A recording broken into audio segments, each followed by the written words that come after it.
নমস্কাৰ ধৰিত্ৰী 27 চেনেলটোলৈ সকলোকে স্বাগতম জনাইছোঁ। আশা কৰোঁ আপোনালোক সকলোৱে ভালে আছে আৰু বৰ্তমান ময়ো ভালে আছোঁ।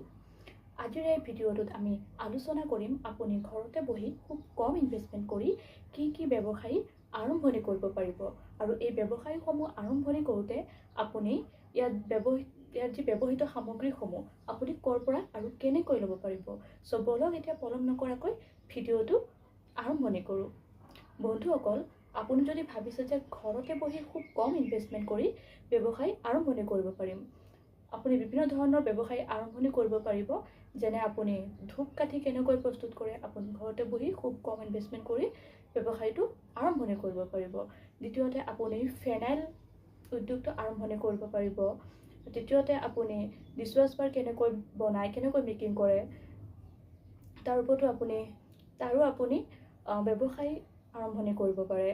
বা ফেনাইল আপুনি কেনেকৈ বনায়, আপুনি টয়লেট ক্লিনাৰ কেনেকৈ বনায়, আপুনি এইখিনি ঘৰতে বহি খুব কম ইনভেষ্টমেণ্ট কৰি আৰম্ভণি কৰিব পাৰিব। এই ব্যৱসায়সমূহ আৰম্ভণি কৰিবলৈ আপোনাক খুব বেছি মেটেৰিয়েলছৰ প্ৰয়োজন নহয় আৰু আপুনি ফাৰ্ষ্ট টাইমৰ কাৰণে খুব বেছি নহয়, মাত্ৰ 6,000 পৰা 10,000ৰ ভিতৰত আপুনি ব্যৱসায়টো আৰম্ভণি কৰিব পাৰিব। আৰু এই ব্যৱসায়টোত যি ব্যৱহৃত সামগ্ৰীসমূহ, সকলো ধৰণৰ সামগ্ৰী আপুনি আমাৰ কোম্পানীটোত আদিবাসী মেটেৰিয়েল প্ৰাইভেট লিমিটেড এই কোম্পানীটোত পাই যাব। চ' আপুনি পলম নকৰাকৈ অতি সোনকালে এই ব্যৱসায়বোৰ ঘৰতে আৰম্ভণি কৰিবলৈ ষ্টাৰ্ট কৰক, পলম নকৰিব। প্ৰথমতে ধূপকাঠি ব্যৱসায়টো কৰিবলৈ হ'লে আপোনাক 6টা সামগ্ৰীৰ প্ৰয়োজন হ'ব। যেনে প্ৰথমটো লাগিব আপোনাক DAP অইল। DAP অইলটোৱে হৈছে আপোনাৰ ধূপকাঠিটো জ্বলি উঠাত সহায় কৰিব। দ্বিতীয়তে লগা হ'ব আপোনাক পাৰফিউম আপুনি বিভিন্ন ভেৰাইটিৰ পাৰফিউম আপুনি পাই যাব। যেনে আপুনি ৰজনীগন্ধা, মগৰা, এই ধৰণৰ বিভিন্ন ভেৰাইটিৰ পাৰফিউম থাকে। ভেৰাইটিৰ ওপৰত বেছ কৰি দাম লোৱা হয়। এনেকুৱা বিভিন্ন ধৰণৰ ভেৰাইটিৰ পাৰফিউম আপুনি আমাৰ পৰা পাই যাব। তৃতীয়তে লগা হ'ব আপোনাক ইনাৰ পিপি হৈছে ধূপবোৰ বনোৱাৰ পিছত যোনটো সৰু সৰু বক্সবোৰৰ ভিতৰত সৰু সৰু প্লাষ্টিকৰ পিপি দেখা পোৱা যায়, সেই পিপিবোৰ লাগিব আপোনাক। এই পিপিবোৰো আপোনাৰ কোৱালিটি থাকে, কালাৰ থাকে, আপুনি নিজে চইচ কৰি ল'ব পাৰে। তাৰ চতুৰ্থতে লাগিব আপোনাক বক্সবোৰ দেখিছে নহয়, বিভিন্ন ভেৰাইটিৰ কালাৰবোৰ থকা বক্স আপুনি পাই যাব। লগতে আপুনি নেমুলেশ্যন থকা বক্স আপুনি পাই যাব।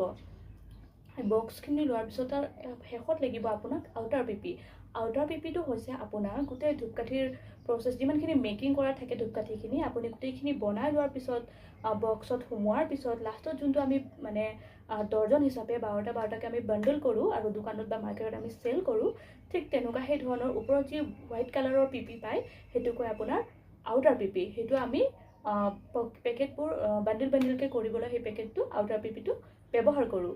চ' আপোনাক ধূপকাঠি ব্যৱসায়টো কৰিবলৈ হ'লে মাত্ৰ এই 6টা ব্যৱহৃত সামগ্ৰী আপুনি লৈ ঘৰতে খুব কম ইনভেষ্টমেণ্ট কৰি আপুনি ব্যৱসায়টো ষ্টেপকৈ ফাৰ্ষ্ট টাইমৰ কাৰণে আগবঢ়াই লৈ যাব পাৰিব। আৰু দ্বিতীয়তে আপুনি ধৰি লওক আপুনি ফেনাইল উদ্যোগটো আৰম্ভণি কৰিব, তেন্তে ফেনাইলৰো আপোনাৰ খুব বেছি ব্যৱহৃত সামগ্ৰীৰ আপোনাৰ প্ৰয়োজন নহয় আৰু আপুনি কম দামতে ইনভেষ্ট কৰি আপুনি ব্যৱসায়টো ষ্টাৰ্ট কৰিব পাৰে। ফেনাইল উদ্যোগটো আৰম্ভণি কৰিম বুলি ক'লে আপোনাক পোনপ্ৰথমতে লগা হ'ব ফেনাইলৰ যি কনচেনট্ৰেট, সেই কনচেনট্ৰেটটো আপুনি ল'ব লাগিব। ফেনাইলৰ দুটা কনচেনট্ৰেট পায়, এটা হৈছে আপোনাৰ হোৱাইট কালাৰৰ কনচেনট্ৰেট আৰু ছেকেণ্ডটো হৈছে আপোনাৰ ব্লেক কালাৰৰ কনচেনট্ৰেট। আপোনাৰ হোৱাইট কালাৰৰ কনচেনট্ৰেটৰ কাৰণে আপুনি হোৱাইট কালাৰৰ বটল পাই যাব আৰু ব্লেক কালাৰৰ কনচেনট্ৰেটৰ কাৰণে আপুনি ব্লেক কালাৰৰ ফেনাইলৰ বটল পাই যাব। প্ৰথমতে আপোনাক লগা হ'ব কনচেনট্ৰেট। এই কনচেনট্ৰেটটোত আপুনি তাতে পানী মিক্স কৰিব লাগিব, তাক আপুনি ডাইলুজন কৰিব লাগিব, তাৰপিছত তাক আপুনি বটলিং কৰিব লাগিব। চ' ফেনাইল উদ্যোগটো আৰম্ভণি কৰিবলৈ হ'লে আপোনাক যি মই ক'লোঁ কনচেনট্ৰেটৰ কথা, আপুনি সেই কনচেনট্ৰেটখিনি লৈ ল'ব প্ৰথমতে। দ্বিতীয়তে লগা হ'ব আপোনাক বটল অৰ্থাৎ ফেনাইলখিনি আমি বনাই লোৱাৰ পিছত আমি ভৰাবৰ কাৰণে যি বটল আমি ইউজ কৰোঁ ফেনাইলত, আপোনাক সেই বটল লাগিব। তৃতীয়তে লাগিব আপোনাক ফেনাইলৰ বটলৰ যি কেপ, ওপৰৰ ঢাকন কেপটো লাগিব আপোনাক। আৰু চতুৰ্থতে লাগিব আপোনাক ফেনাইলৰ বটলটোৰ যি ষ্টিকাৰ, আপুনি ফেনাইলটোৰ কি নাম দিব বিচাৰিছে আপুনি সেই ধৰণৰ ষ্টিকাৰ বনাই ল'ব আৰু ষ্টিকাৰটো আপুনি তাতে ধুনীয়াকৈ ফেনাইলৰ বটলত লগাই দিব। এইখিনিয়ে প্ৰচেছ, আপুনি ফেনাইলৰ উদ্যোগটো আৰম্ভণি কৰিব পাৰিব। ঠিক আপোনাৰ টয়লেট ক্লিনাৰো ছেম, তাত যি কনচেনট্ৰেট থাকে আৰু তাতো সেই একে প্ৰচেছ ফেনাইলৰ নিচিনাই, তাক ডাইলুশ্যন কৰিব লাগিব আৰু তাক বটলিং কৰিব লাগিব। ঠিক সেনেকুৱা সেনেকুৱা বিভিন্ন ধৰণৰ ব্যৱহৃত সামগ্ৰীৰ প্ৰয়োজন হয়। যদি আপুনি ঘৰতে বহি এই ব্যৱসায়কেইটা আৰম্ভণি কৰিম বুলি ভাবিছে, তেতিয়া আপুনি ঘৰতে বহি খুব কম ইনভেষ্টমেণ্ট কৰি ব্যৱসায়বোৰ আৰম্ভণি কৰিব পাৰিব। আৰু ইয়াৰ বিষয়ে যদি কিবা জানিব বিচাৰে বা কিবা সুধিব লগা প্ৰশ্ন থাকে, ব্যৱহৃত সামগ্ৰীসমূহ আপোনালোকে ক'ত আৰু কেনেকৈ ল'ব পাৰিব, তাৰ বিষয়ে যদি আপোনালোকে জানিবলৈ ইচ্ছুক, তেন্তে আমাৰ নাম্বাৰটো ডেছক্ৰিপশ্যনত দিয়া থাকিব। নিশ্চয় আপোনালোকে তাত গৈ আমাক কমেণ্ট কৰি সুধিব পাৰে, নাইবা আপোনালোকে আমাক হোৱাটছআপ কৰিব পাৰে।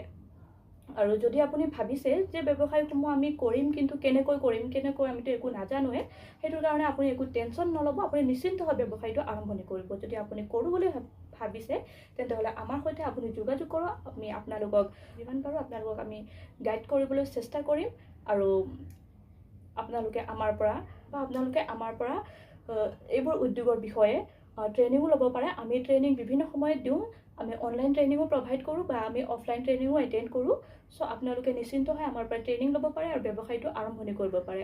আৰু ট্ৰেইনিং লোৱাৰ পিছত আপোনালোকে আমাৰ কোম্পানীটোৰ ফালৰ পৰা মানপত্ৰ লাভ কৰিব। যি ট্ৰেইনিং লোৱাৰ মানপত্ৰ, সেইটো আপোনালোকে লাভ কৰিব। আৰু এই ট্ৰেইনিংটো দিয়াৰ কাৰণে আমি আপোনালোকৰ পৰা অনলি 500 rupees চাৰ্জ লওঁ। চ' আশা কৰোঁ আপোনালোকে মোৰ ভিডিঅ'টো শেষলৈকে চালে, আৰু নিশ্চয় আপোনালোকৰ মোৰ ভিডিঅ'টোৰ যোগেদি আপোনালোকৰ কিবা এটা লাভালাভ হ'ব বুলি মই আশা কৰোঁ। আৰু যদি আপোনালোকে মোৰ ভিডিঅ'টো নতুনকৈ চাই আছে, তেন্তে প্লিজ মোৰ চেনেলটো ছাবস্ক্ৰাইব কৰি দিবলৈ নাপাহৰিব।